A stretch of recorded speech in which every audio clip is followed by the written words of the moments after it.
এরকম একটা আইটেম থাকলে ইফতারিতে আর কিছুই লাগবে না। আসসালামু আলাইকুম everyone, welcome back to my channel. মুস্কানের রান্নাঘরে সবাইকে স্বাগতম জানাচ্ছি আজকের এই রেসিপিটি দেখার জন্য।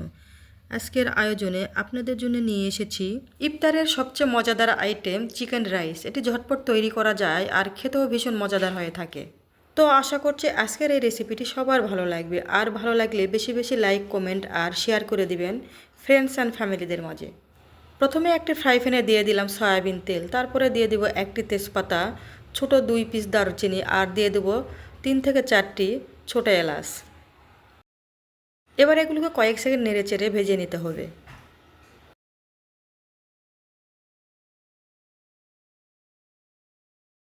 যখনই এগুলো ভেজে নেওয়া হয়ে যাবে, এরপর এখানে দিয়ে দিব স্বাদমতো লবণ, 1 টিস্পুন হলুদের গুঁড়া, হাফ চা চামচ দিয়ে দিব শুকনো মরিচের গুঁড়া, আর দিয়ে দিব হাফ চা চামচ করে জিরা গুঁড়া আর ধনিয়া গুঁড়া।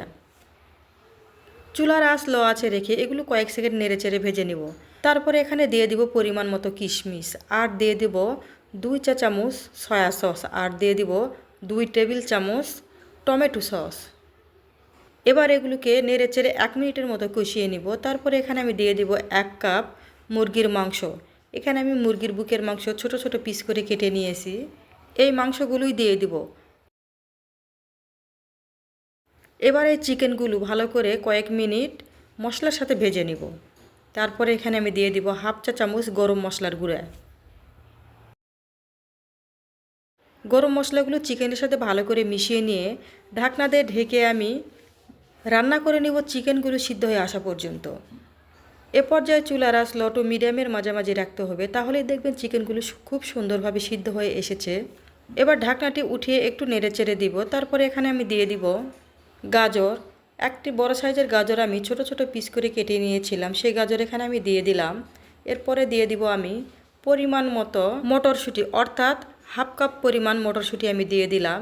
এই মটরশুঁটি আমি ফ্রোজেন করে রেখেছিলাম, সেই মটরশুঁটি আমি দিয়ে দিলাম। এবার এগুলোকে নেড়ে চেড়ে আবারও কষিয়ে নিব।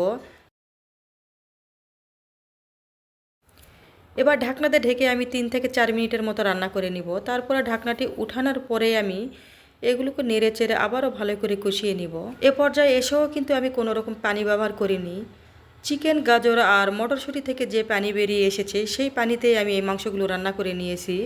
আর এভাবে কষিয়ে নিতে নিতে দেখবেন একসময় শুধু তেল ছাড়া শুরু হয়েছে। তখন এখানে আমি দিয়ে দিলাম 1 কাপ পোলাওয়ের চাল। এখানে আমি চিনিগুঁড়া চালটাই ব্যবহার করেছি, আপনারা চাইলে যে কোনো ধরনের পোলাওয়ের চাল ব্যবহার করতে পারেন। এই চালগুলো আগের থেকে আমি ধুয়ে ভালো করে পানি ঝরিয়ে নিয়েছিলাম, সেই চালগুলোই আমি দিয়ে দিলাম। দিয়ে এগুলো আবারও চিকেনের সাথে ভালো করে ভেজে নিব। এই চালগুলো প্রায় আমি 3-4 মিনিট ধরে ভালো করে ভেজে নিয়েছি।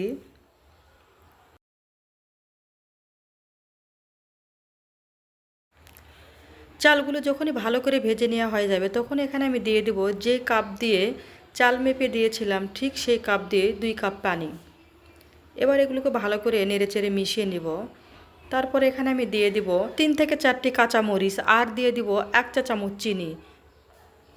এগুলো দেওয়ার পরে নেড়েচেড়ে মিশিয়ে নিয়ে ঢাকনা দিয়ে ঢেকে আমি রান্না করে নিব বলক আসা পর্যন্ত। আর এ পর্যায়ে চুলার আঁচ হাই ফ্লেমে রাখতে হবে।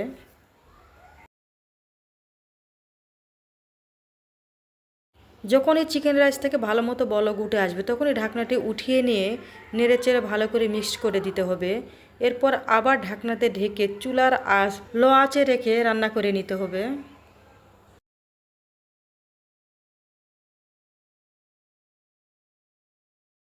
সম্পূর্ণ পানি যখনই ভালোভাবে শুকিয়ে আসবে, তখন ঢাকনাটি উঠিয়ে এগুলো নেড়েচেড়ে ভালো করে মিক্সড করে দিতে হবে।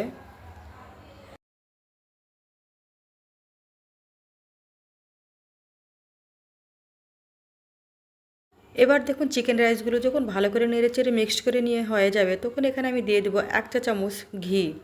দিয়ে এগুলো আবারও নেড়েচেড়ে ভালো করে মিক্সড করে দিব। দেওয়ার পরে ঢাকনাতে ঢেকে আমি দমে রেখে দিব প্রায় 10 মিনিটের মতো।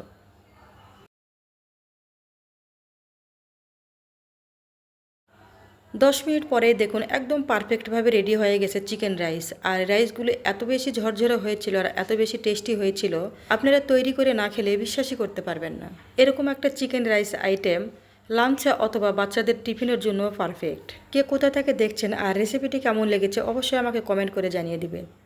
আজ এখানেই বিদায় নিয়ে নিচ্ছি। আমি আবারও আসবো নতুন কোনো রেসিপি নিয়ে। ততক্ষণে আপনারা অনেক বেশি ভালো থাকবেন আর সুস্থ থাকবেন। আসসালামু আলাইকুম। আল্লাহ হাফেজ।